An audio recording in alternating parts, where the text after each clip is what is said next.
Welcome and thank you for joining us today. You are looking live at Attorney Jessica Shultz in the South Carolina Legal Services office in Greenville, South Carolina.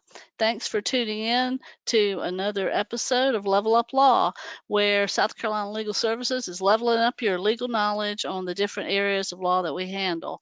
I'm Susan Ingalls, Senior Staff Attorney with South Carolina Legal Services. I'll be the host of the webinar today, along with producer Kenneth Elliott from our IT department here at South Carolina Legal Services. Attorney Jessica Shultz will be explaining today how to open an estate in South Carolina Probate Court. Important information, and thanks so much for being with us today, Jessica. I want to remind everyone, as you view the presentation today, just remember it's not legal advice, but just general information for the public. Always consult with an attorney if you have any specific legal issues. At the end of the presentation today, we will provide information on how to apply for free legal assistance at South Carolina Legal Services and how to access our excellent public information and resources. As always, a recording of this webcast will be posted on our YouTube channel later this week, along with the slides that Jessica will be using today. Even though you'll be only in listen mode, be sure to take advantage of this opportunity and put any questions that you have for Jessica in the question box. And as time allows, Jessica will provide some general information to answer your questions. Again, thanks so much for joining us, everybody. And Jessica, let's level it up. Thank you, Susie. I appreciate it. As Susie said, I'm Jessica Shultz. I'm a staff attorney here at South Carolina Legal Services. I've been here since about August of last year. Before that, I clerked for Richland County Probate Judge Amy McCullough, and I graduated law school in 2019. So I'm happy to be here and talking to you today about how to open a probate in an estate in South Carolina Probate Court. So first off, just kind of starting out broadly, what do probate courts do? They administer probate estates, they hear and decide estate and trust litigation, they can issue marriage licenses, they appoint and oversee guardians and conservators. I have done a previous Level Up Law about those two topics. If you're interested in that, feel free to check that out on our YouTube channel. The probate court also processes involuntary commitments, and they oversee adult and juvenile mental health courts. It's kind of just good to understand what the probate court does and doesn't do, because they actually don't handle criminal probate matters. So each of the 46 counties in South Carolina has its own probate court, and that will be important when we start talking about jurisdiction and where to file someone's estate. What does it mean to probate an estate? So I always like to start with definitions just to lay the foundation before we jump into the meat of actually how to complete several different forms and file them. So probate is the legal process for transferring someone's property to their heirs or devisees after they have died. After this person has died, they are now called the decedent. And this is through a process called estate administration. An heir is a person who is entitled to inherit from an estate under the statutes of intestate succession. Intestate just means the decedent passed without a will. Intestate can get a little messy, but typically if someone dies with a spouse and no children, their spouse would inherit everything. If a person died with a spouse and with children, their spouse would inherit half of everything they own, and their children would divide the other half of everything they own. Of course, if there is no spouse but there are children, then the children would divide, and so on and so forth. It can get pretty complex when you've had children who have passed or you have no immediate family, etc. That's why we always encourage people to have their estate planning done. We do offer wills as part of our services, and I know on our last slide we will have information on how to apply. If you're interested in receiving a will, please feel free to reach out and apply for that service. So I wanted to make the distinction between heir and devisee, because heir is someone who's entitled under intestate, which, as I said, is if someone dies without a will. A devisee is a person designated in the will to receive assets. It could be the same person as an heir, or it could be someone different. because in a will, you can leave your assets to whoever you would like, not just your immediate family members.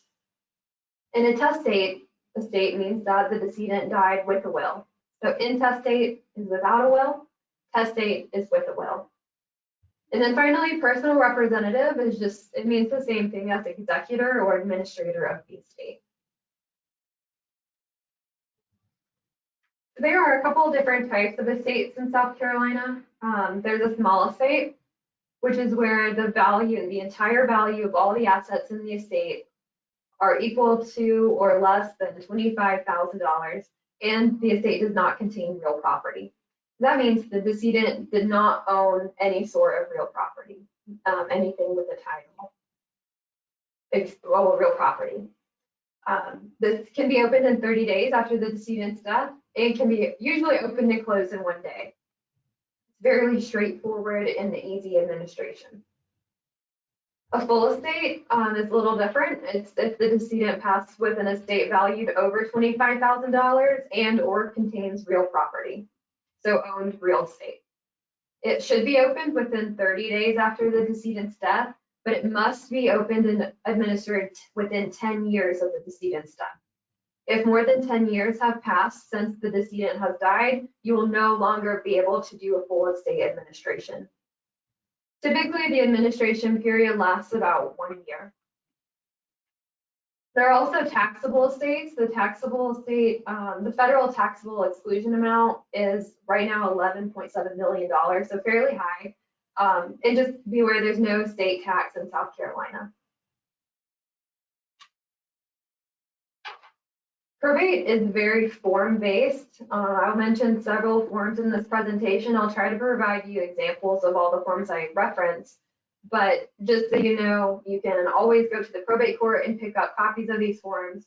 You can check out the local probate court's website. They may have them listed there, but you can always find them under the South Carolina court's website. If you search under court type, select probate court from that drop-down menu, and you will see the full list of forms there.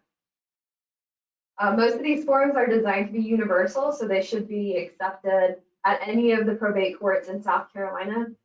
Your local probate court might have tweaked them a little bit or have versions that they prefer. So it's good that you go and check with your local probate court before you actually print all of these forms offline. Susie, I'll stop here to see if there are any questions before we jump into how to open a small estate. We do have some questions. If you want to answer them now, or it may be that you'll answer them later in the presentation with the slides that you have. One is wondering how to reopen an estate once it has been closed, where property is discovered after the estate is closed. Yeah, that's a good question. And I actually have a slide on how to reopen a closed estate towards the end of the presentation, so I can get to that one at that point. Okay, great. Someone asked if you have received checks for an estate, but the lawyer who's handling or who was handling the estate died and there was money in the estate fund. What do you do? Okay, so the attorney that was helping administer the estate themselves have passed away. I would recommend reaching out to the South Carolina Bar. They should be able to point you in the right direction and come up with some sort of process on how to finalize administering that estate for you. Okay, and then why would the probate office register a will that is presented 8 months after the death of the testatrix? Why would the probate court accept a will 8 months after the decedent has passed away? So as I said just previously, you can actually file a will up to 10 years after the decedent has died. 8 months, they're probably referring to the creditor claim period that kicks in after someone passes away, but you can file and the probate court will accept a will anytime 10 years within the date of the decedent's death. Okay, I think that's it for now. Okay, all right. So let's talk about how to open a small estate. And just for a little bit of review, a small estate is when the value of the decedent's assets is less than $25,000 and they did not own real property. I have listed all the documents you need generally to open a small estate. As I said, just a small disclaimer, make sure you check with your local probate court to see if they want anything just a little bit different, or maybe they need something in addition. But regardless, 30 days after your loved one has passed away, you can go to the probate court and open their small estate. To do this, you file a form called an affidavit for collection of personal property pursuant to a small estate proceeding. That is a form 420, which I'll show you an example of in the next slide. And this needs to be filed in the probate court that has jurisdiction. And jurisdiction will be in the court located in the county where the decedent lived or where they owned property in. So if your loved one died, lived and died in Greenville County, Greenville County could have jurisdiction. If they owned a piece of property, and remember, speaking of if they owned real property, this would not be a small state. But if they owned property in a county other than Greenville, the estate could also be probated there also. You need to file the original will if one exists. You need to file a certified copy of their death certificate. If you did not receive a certified copy of the death certificate, you can request one from DHEC.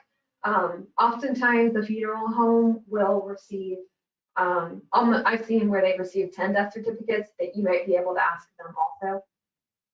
You'll need to file a copy of the obituary or a funeral home program. This tells the court information about the decedent, including when they died, and also verifying who their heirs were, because in obituaries, people often describe who the person was married to, who the person was survived by, and what family members died before the decedent did. You need to introduce a copy of the paid funeral bill and a copy of the photo ID for the person opening the estate. You'll also have to provide proof of the decedent's assets.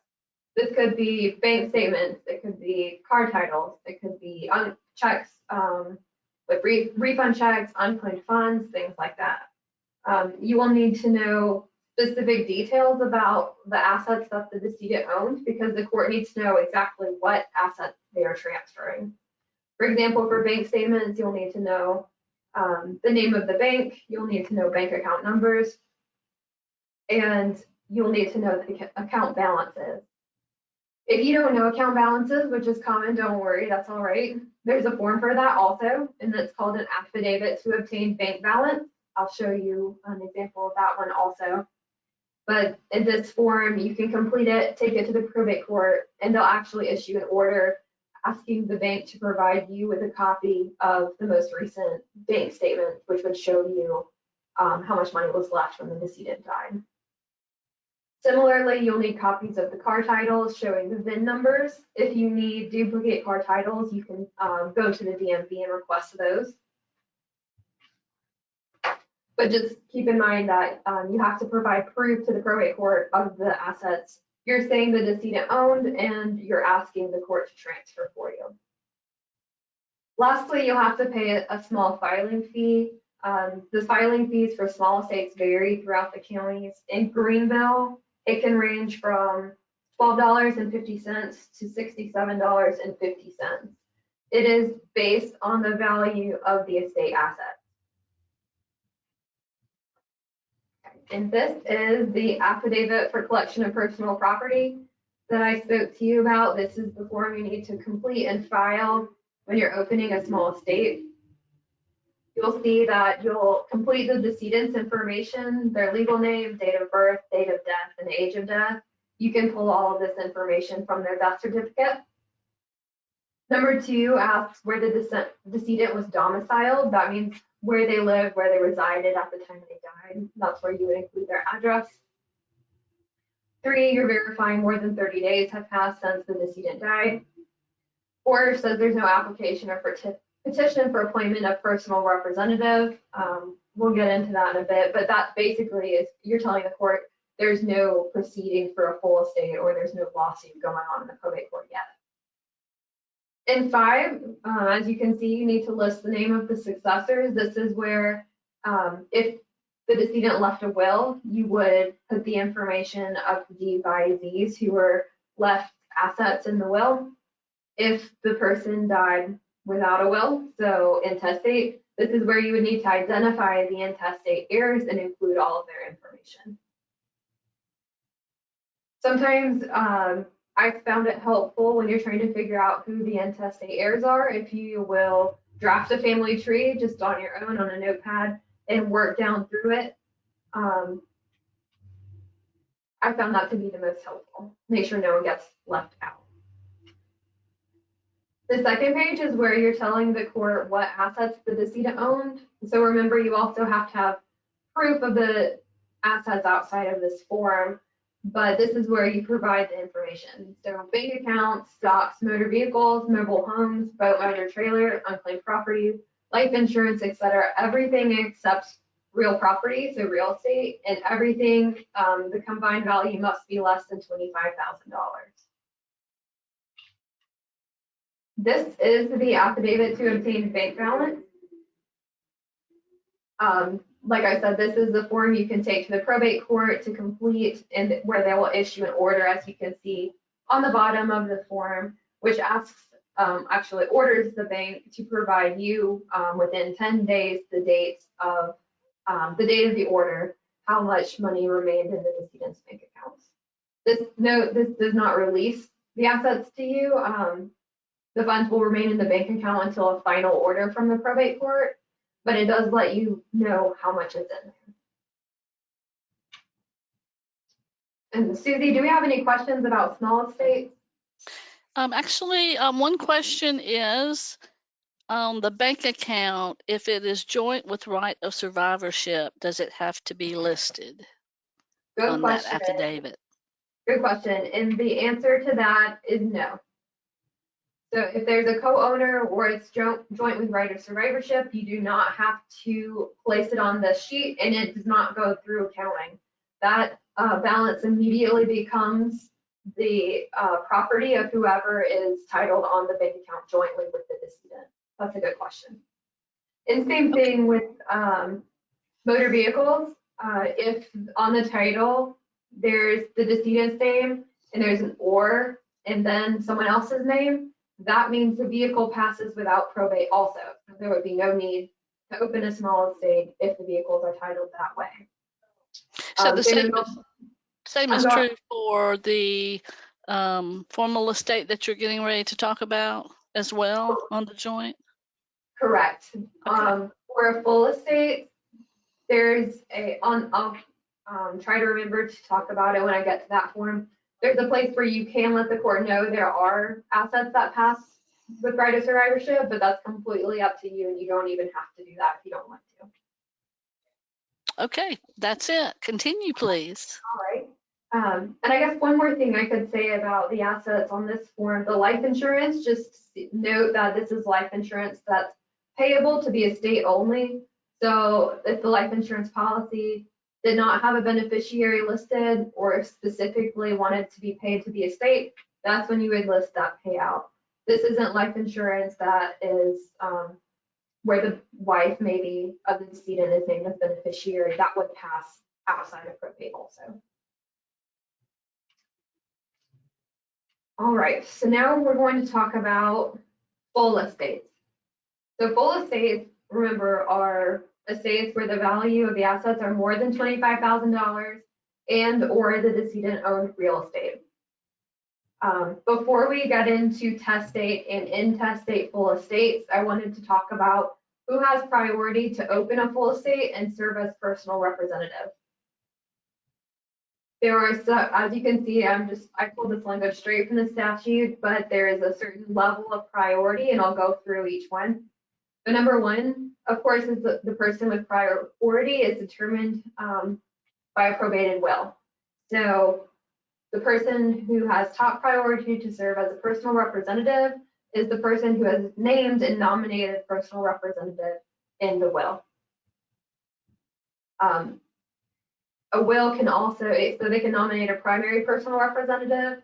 They can maybe list a secondary or even a third personal representative if their first and seconds are unable to serve. And someone nominated secondary personal representative will still have primary priority in this, according to the statute, to serve. So number 2 is the surviving spouse of the decedent, who is a devisee of the decedent. So that means the person with the second highest level of priority is the spouse of the decedent if the spouse was also named as a devisee in the will. I know that's a little convoluted, but I hope that makes sense. Number 3 is other devisees of the decedent. And remember, devisees are people who receive assets under the will. 4 is the surviving spouse of the decedent. So this is surviving spouse, even if they don't receive anything under the will, or if there is no will, of course. Number 5 are other heirs of the decedent, regardless of whether the decedent died intestate and determined as if the decedent died intestate. So that mouthful means that people with the 5th level of priority are those other heirs of the decedent as determined by the intestate statutes. That would be, of course, spouse, then children, then potentially children's children, so grandchildren, and so on and so forth.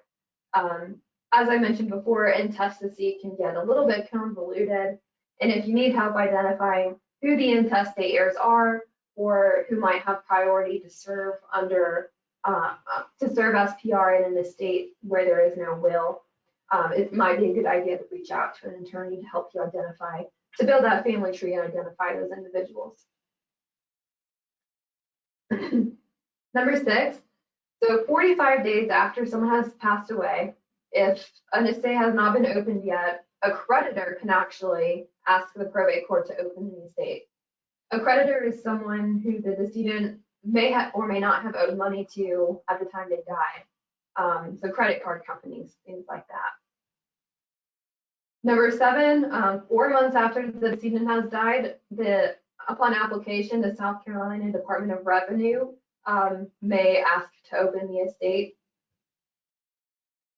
And then 8 just says, unless the contrary intent is expressed in the decedent's will, a person with priority may nominate another who shall have the same priority as the person making the nomination.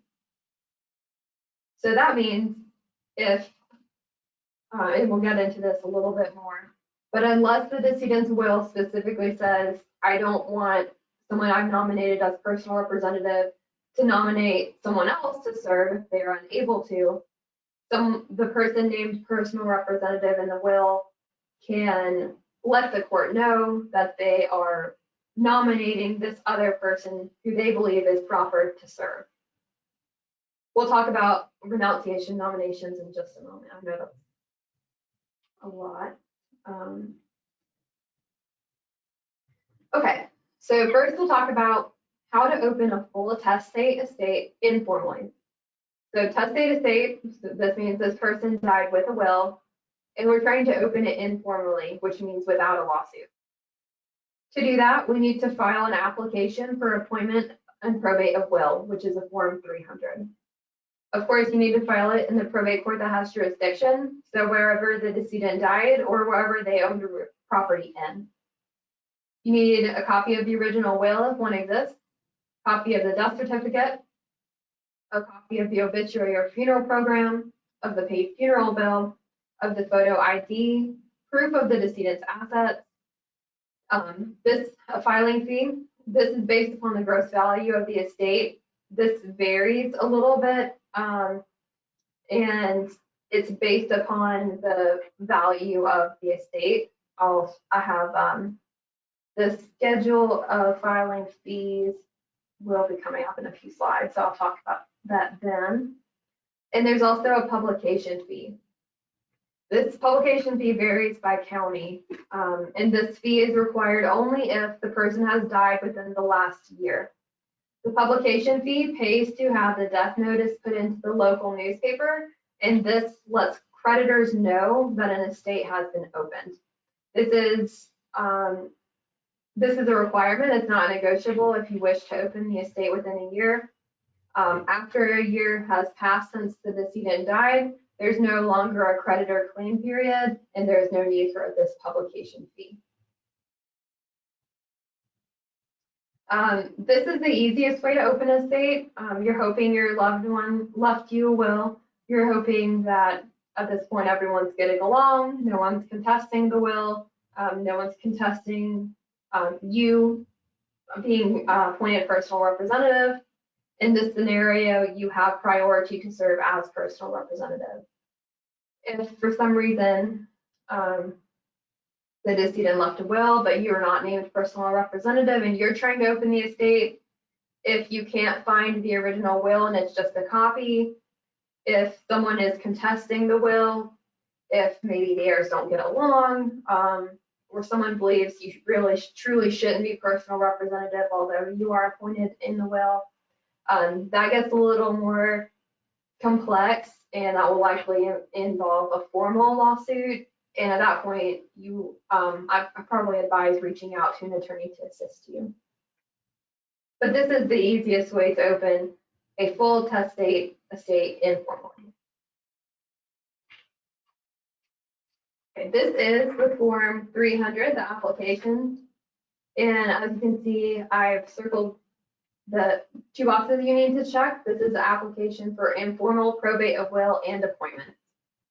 So that means we're asking the court to accept the will to be probated and to appoint you as personal representative.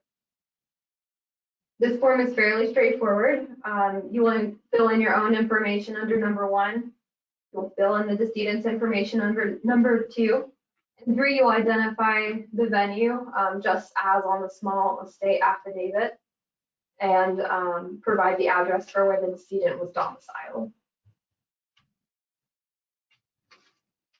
On page 2, this is where you provide the court information about the devisees named in the will. You'll need their full legal names, their years of birth, their addresses, email addresses if you have them in relationship to the decedent. Box 4B is name and addresses of intestate heirs who are not devisees. So remember I said in a will, you can, the decedent could have given assets to someone who wouldn't necessarily be an intestate heir if they had passed without a will. For example, underneath a will, someone could leave everything they owned to their favorite cousin, whereas they actually had, their intestate heirs would have been their children. This is where their cousin would be named under 4A and their children would be named under 4B because they would be intestate heirs, but they're not devisees.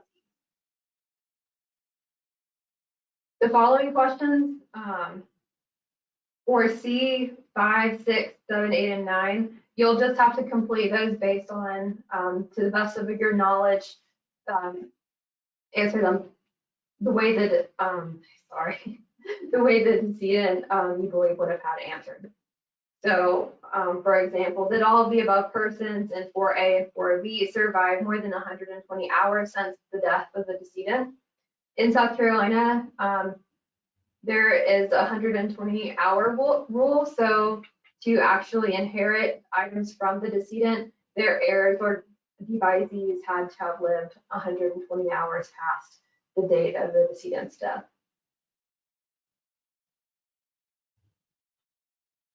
I won't go through the rest of them individually because they're so fact specific. If you do have questions about how to complete 5 through 9, you can always ask the probate court clerks for help. They can't provide you legal advice, but they can help you fill out the forms. Page 3 are more fact specific questions. 11A asks whether or not the decedent owned real estate, and if so, what the value is of that real estate. 11B asks if the decedent owned probate personal property, so everything other than real estate, and that's where you provide that estimated value. If you don't know for sure right now what they owned, or you don't know exactly maybe what the value of an asset is, that's okay, or at this point, you can always get things appraised. You can find out, bank balances using the bank affidavit, things like that later on. This is basically a rough estimate, because you will file an inventory and appraisal later on down the road in the state administration. 11, those are also fact-specific questions, you know, answer yes or no to the best of your knowledge. 12, ask if you've made a diligent search for the will. In this case, because we're talking about a testate estate, you will say yes, and that you have found the original will.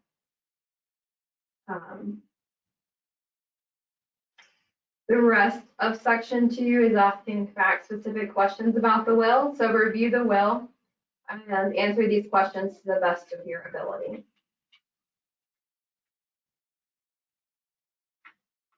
On this page, you just need to check the box that addresses your priority as personal representative.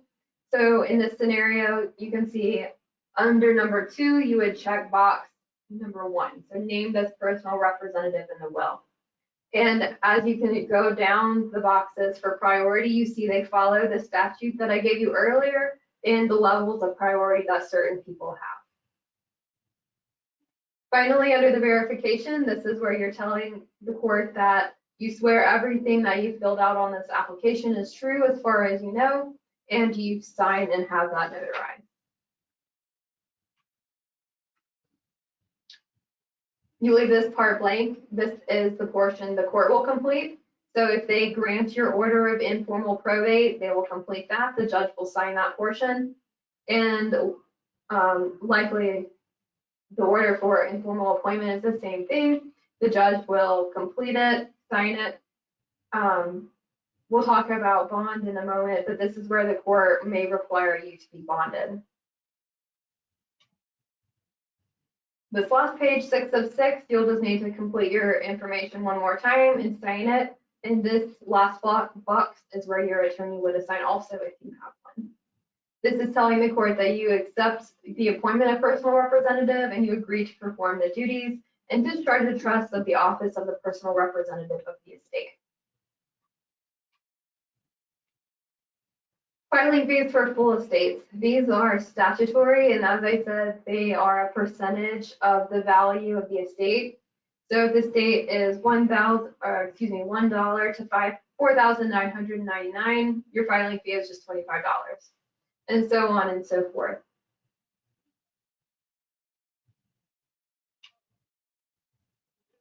This is the notice to creditors that gets sent out in accordance with the publication fee I was telling you about.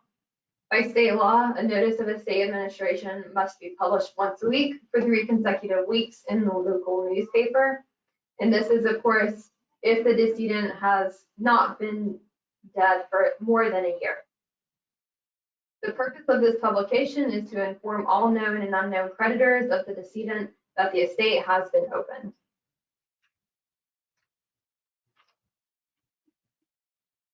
Susie, are there any further questions at this moment?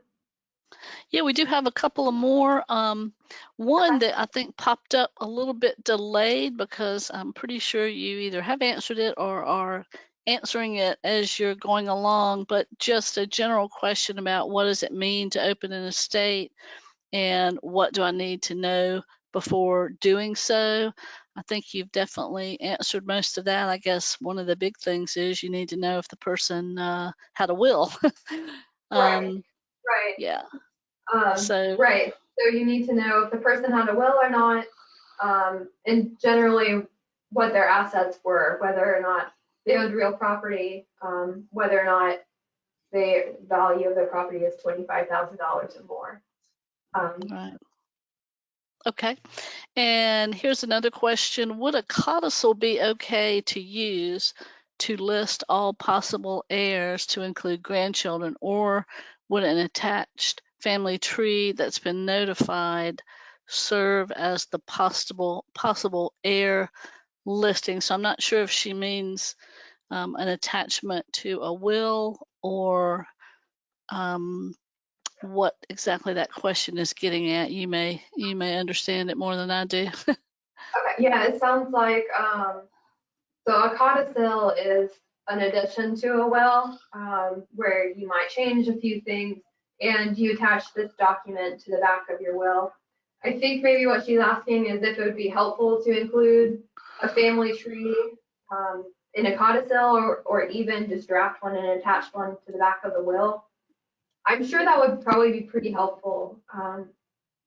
Your personal representative would likely greatly appreciate it, especially if you have a really big family or a lot of people have already passed away and they left children. And you know, that's actually a really good idea. Okay, and one last question for the moment. What rights do stepchildren have if there was not a will? My father was in a common law relationship and both had children before the relationship and one child together from the relationship who died before each of them. My father's partner died before him. Okay. I can't answer specific questions, but I can answer the first part, which is what are the rights of stepchildren in an intestate estate? Is that a good summary, Susie? Yes. Okay, yeah, that's a good question. Unfortunately, stepchildren, unless they are adopted by the decedent, are not considered heirs of the estate. They have to be legally adopted to inherit under the intestate statute. If I know there was quite a bit more to that fact pattern, and if you want us to take a deeper look at it, feel free to apply for our services using the information at the end of this PowerPoint. Sorry, it's just a little more than I can answer right at this moment. Right, it is very specific, but no, that's good information. I think that pretty much addresses that general information that people might be looking for. Okay. I think that's all we have for now. You can get back to the PowerPoint. All right, on to the next one. So this next scenario is how to open a full intestate estate informally. So in this situation, our decedent passed without a will, but we want to open it informally, so without a lawsuit. This process is very helpful if those who have priority to serve as personal representative get along. If you have good relationships with your siblings, with your immediate family members, this is the best way to go. So again, you file the Form 300, which we just reviewed. What's different here is you'll have each heir sign a renunciation of right to administration and or a nomination of bond and or nomination and or waiver of bond. This is the Form 302, which I'll show you on the next slide. And if there are no other heirs, if it's just you probating the intestate estate of your loved one, all you would have to do is file a waiver of bond, which is a 344.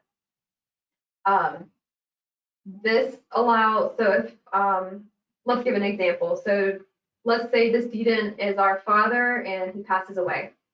Our mother, his spouse, had died before him, so his only heirs are his 4 children.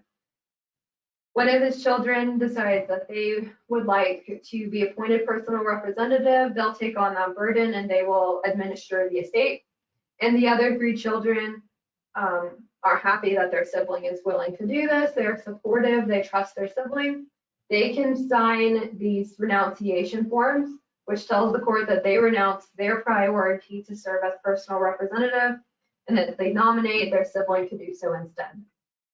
They can also say that they trust their sibling and they'd like to waive their sibling's requirement to be bonded. If each sibling files one of these forms, the court can review your filings and issue an order appointing you as personal representative without you having to open an entire lawsuit, without you having to serve your siblings, and without going to a hearing. So this is a much easier way to get probate started. And I guess I'll talk about bond a little bit more now, because it's good to know that even if your siblings renounce their rights to serve, they can also ask that you be bonded as opposed to waiving bond.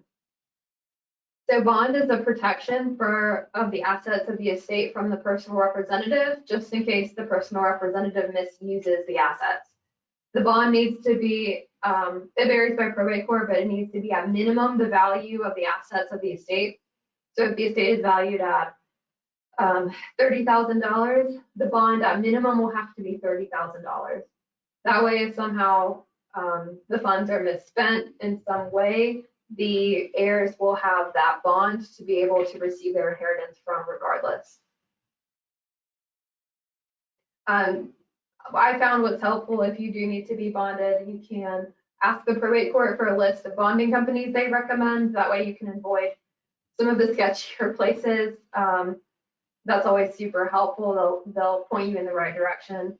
And you will have to pay the premium for that bond, but that premium can be an estate asset, which means you may be reimbursed from the assets of the estate at the end of estate administration if you have done your job properly. After you have those renunciations, the other forms are the same. So the death certificate, the funeral program, funeral bill, your photo ID, proof of decedent's assets, the filing fee, and the publication fee. Those all remain the same. This is the renunciation form I was just telling you about.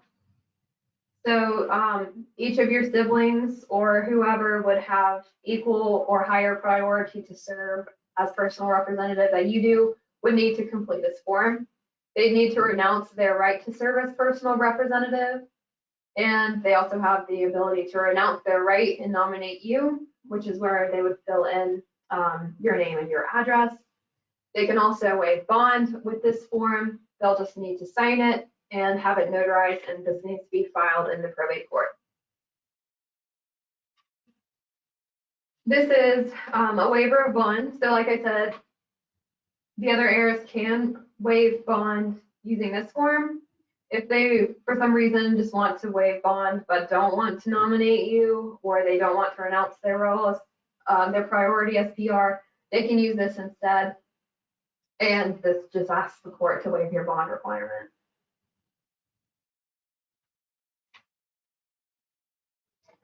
As I told you, other people in the estate can demand for bond.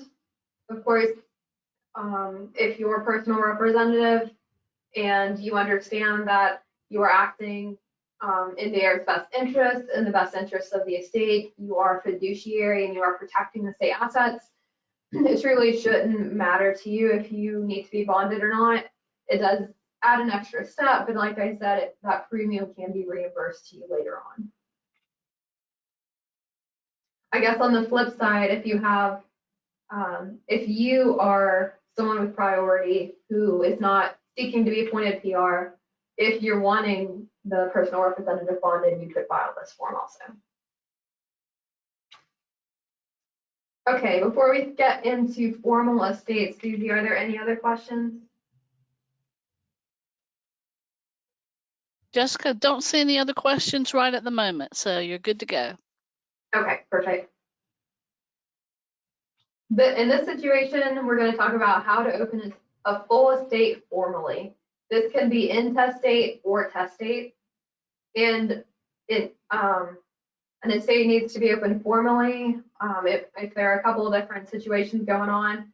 As I've said before, if the original will cannot be found, if there are heirs that do not get along, people with priority to be appointed as personal representative are not getting along.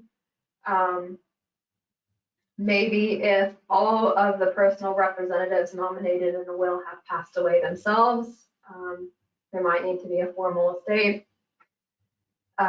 Generally, this is used when people are not getting along.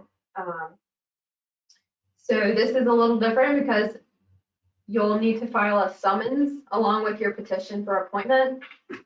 So I'll provide you an example of a summons in just a moment, but your petition for appointment is the same 300 that you've already reviewed.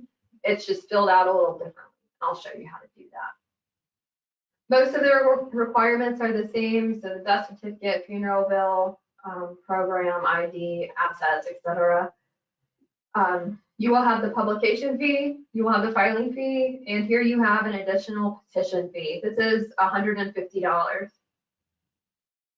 Once you've completed all these documents, you'll have to serve them on each interested party. So heirs or devisees, anyone who has equal priority to you to serve as PR, anyone who has higher priority to serve, anyone who might be an intestate heir, anyone who might be a divisee under the will. After they've been served, you have to wait 30 days because they will have that amount of time to file an answer to your summons and petition in the probate court. After everyone has been served and you've waited those 30 days, this court will schedule a hearing after you've provided proof of service. You'll need to go to that hearing and explain to the court why you should be personal representative. I know this sounds like a lot. When I worked for the probate court in Richland County, we did see people who are not attorneys handle this. They can file full estates formally. It is a little bit more complex, and you do need to abide by the rules of civil procedure, the rules of the probate court. And if you're not comfortable with that, it might be best to, either apply for services through legal services, and we can consider your case, or obtain a private attorney regardless. There are several more steps, but I know it sounds daunting, but just know it is possible. I will add, when you are attending the hearing scheduled by the court, when you're explaining why you should be PR, it's important to talk about your relation to the decedent, your relation to the loved ones of the decedent. Maybe it might be important to talk about your criminal record. Typically, the court won't want to appoint someone who has fraud or theft, things like that on their criminal record. You might want to talk about your credit score, show the court that you are capable of handling your own and other people's finances in a responsible manner. Let's see. You can also offer to be bonded with the court if there are any questions or maybe uncertainties about your background. You can just let the court know that you're okay with being bonded and you understand the consequences of what happens if you might mishandle funds, and the bond would protect the heirs and the estate. Okay, so this is what a summons look like. So it's just, and of course this is a fake case. There's not, I'm sure there is an estate John Doe out there, but this is not a real summons. I just drafted this for this PowerPoint. But in the summons, of course, you can see I've filled in my information. You would put your information in there, your address. This is where the person who is being served would send their answer. I'll leave that up just a few moments so you can look over it.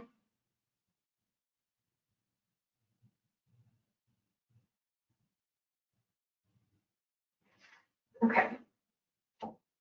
All right, so this is the Form 300 that you've already seen before. This is the application petition for appointment. You can see I have now circled petition for formal appointment in intestacy. So this lets the court know that we are initiating a lawsuit and we are asking for formal appointment. I've also underlined this sentence. If this is a formal filing, please explain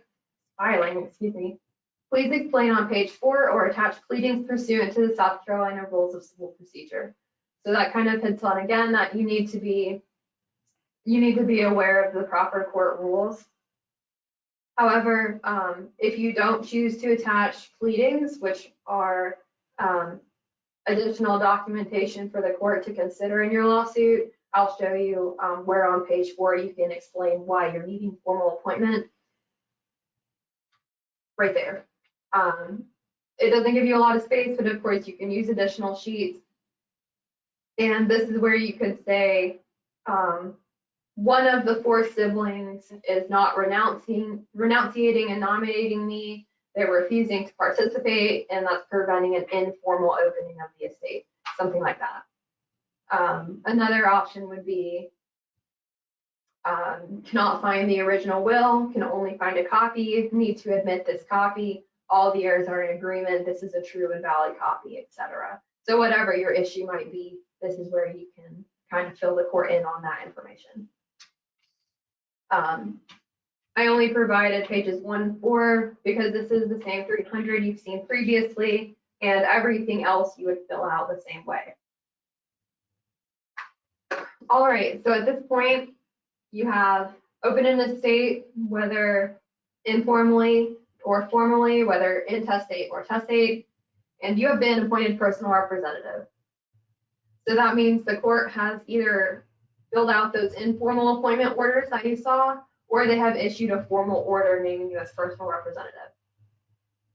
The court will then issue what's called certificates of appointment, and those name a certain person as personal representative of the estate. This document allows the personal representative to conduct business. So that means you can take the certificate, you can take it to a bank and ask for the bank to provide you with bank statements. You can take it to the DMV and ask for a duplicate title of something the decedent owned. This is not the point where you begin distributing assets. This is just where you are figuring out exactly what the decedent owned and the value of all those assets. It's important that you do not distribute the assets until it's time for the estate to close. So once the personal representative is appointed, the court provides instructions on the next steps of estate administration, along with important deadlines. One of those deadlines will be when it's okay to begin distributing assets. Remember, as personal representative, you are the fiduciary of the estate. That means you must act in good faith and safekeep the estate assets until it's time to distribute them according to either the will or the laws of intestacy. This is an example of a certificate of appointment. Of course, I've redacted it, but that's where the case number would be, the name of the decedent, the name of the personal representative, and the judge's signature would be towards the bottom. This is the form that will be given to you once you're appointed personal representative. It will be sealed, so it'll be crunched with a raised seal of the probate court, and that's how banks, the DMV, other entities you might have to deal with will know this is a true certified certificate of appointment. Susie, are there any questions right now? Yes, ma'am. We do have one more question at the moment. It's a good one. Will a will that was kind of do-it-yourself, used online form to create it, is that acceptable and considered credible to our probate courts in South Carolina? Yeah, that's a great question. So without seeing it, I can say possibly. So it is in South Carolina, it is completely possible to do your own will. You don't need an attorney, although one is recommended. As long as it's written or typed and it's signed by the testator, so the person making the will, and it's signed by two witnesses who do not receive under the will. So they are not divisees and they are not related, so they're not intestate heirs. And it's best if the will is notarized, but those are the requirements for a will to be valid in South Carolina. Handwritten is fine, typed is fine, just as long as it's signed by the decedent and there are two witnesses, it's a valid will. Yeah, those formalities I know are important, and sometimes we'll see will that someone did on their own, and one little something is not done, quite right. And I think one of the things that people might not realize is that when you're witnessing and notarizing and all that on a will, everybody has to be there at the same time. You can't be signing at different times in different places. So I just throw that in to make sure that people realize that those formalities of signing the will are really important. Right, absolutely. Thank you, Susie. That's true. I will caution the fill it and do it yourself online wills, just because they can be a little bit confusing when you're actually taking that will to probate court to divide the assets. I'll leave it at that. Just be cautious. Of course, it's always best to have a professional review it just to make sure your final wishes are carried out exactly how you'd like them to be. And your family members who are not only grieving your death at this time don't have to carry the burden of trying to figure out exactly what you meant by your will. Hopefully they don't have to file to open your estate formally, etc. That was a very good question. Okay, and then, so in this PowerPoint, I'm not going to talk about the administration of the estate itself, so because that's a whole nother ballgame. That can actually be another presentation later on. But generally, as I said, full estate administration takes about a year. There will be several different deadlines you'll need to meet, several different forms you'll need to complete. And then, of course, you'll distribute the assets and the estate will be ready to close. So we're kind of jumping ahead. But in this scenario, we're assuming the estate has already been opened, administered, closed. But then what happens when you find out the decedent actually owns another car, or maybe you found another bank account that you didn't know about? This is how to reopen a closed estate. So it's fairly easy. You can file an application or a petition for subsequent administration, which is a Form 334. It can both be done informally and formally, the same way the estate was opened in the first time around. The application is the informal process. So it's the informal request of the court, and it requires a $22.50 reopening fee. This method can be used if you served as personal representative before, if you have priority to serve as personal representative over any other interested parties based on that scale that I showed you previously.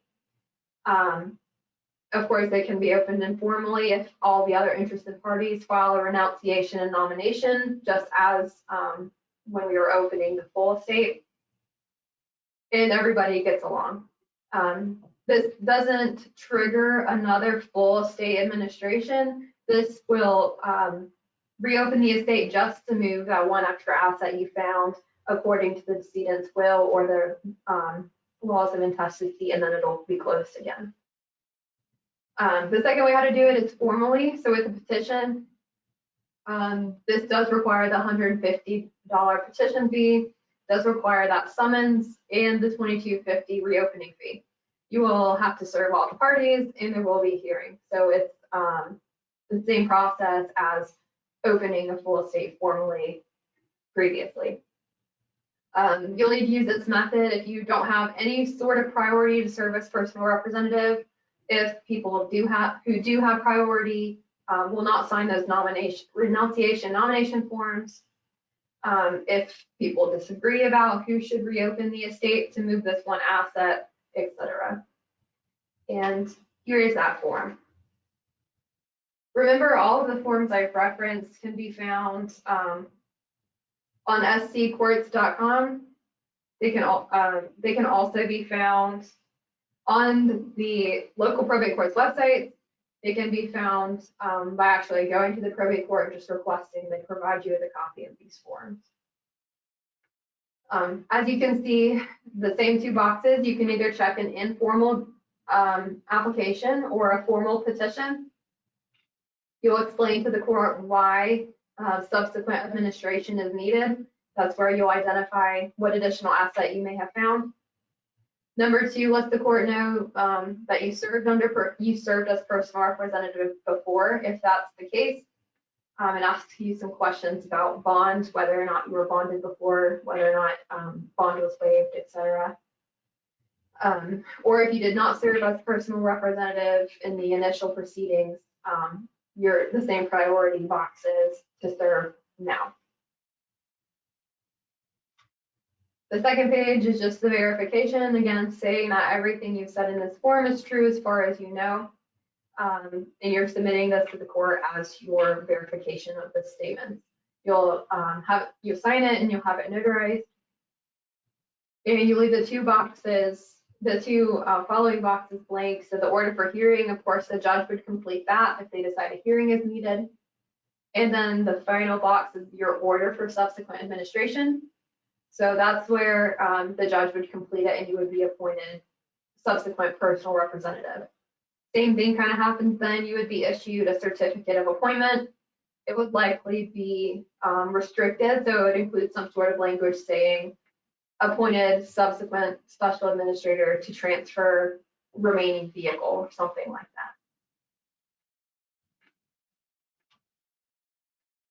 that. Your qualification statement of acceptance, this is the third page, just requires your signature.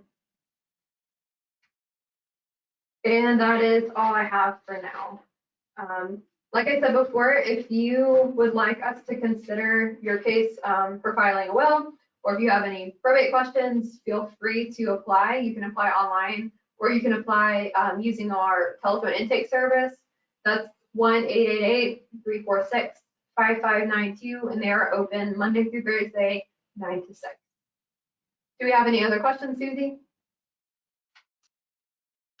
No, that's all the questions for today. Thanks so much, Jessica. That was an excellent presentation on the subject of opening estates in South Carolina Probate Court. And thanks to all of you who joined us today. We certainly do appreciate your interest in the subject matter. I want you to stay tuned for just a minute for an announcement of the topic that we will cover on Level Up Law next Tuesday. But in the meantime, do remember we do Level Up Law every Tuesday at noon. It's a production of South Carolina Legal Services. All the previous webcasts can be found on our YouTube channel. Just go to the Level Up Law playlist at SC Legal Services. And while you're there, if you found Jessica's information helpful, which I'm sure you did, give it a thumbs up and share it with others that might be able to find it useful. And while you're there, also subscribe to our YouTube channel, sign up for alerts, and that way you'll get a notification every time we post a new Level Up Law episode. And also, of course, an easy way to see what's coming up each week is to check out our Facebook page, and you can register for the live presentations there, or also follow us on Twitter and Instagram, where you can also find that link. And next week, we will be talking about school expulsion and knowing your rights if you are facing expulsion from school. So thanks again, Jessica. We appreciate your wonderful presentation today. We look forward to everyone tuning in next week for school expulsion. And thanks again for tuning in to Level Up Law today. We look forward to having all of you back with us next week. Thanks for tuning in. That concludes today's webinar. Thank you, Susie.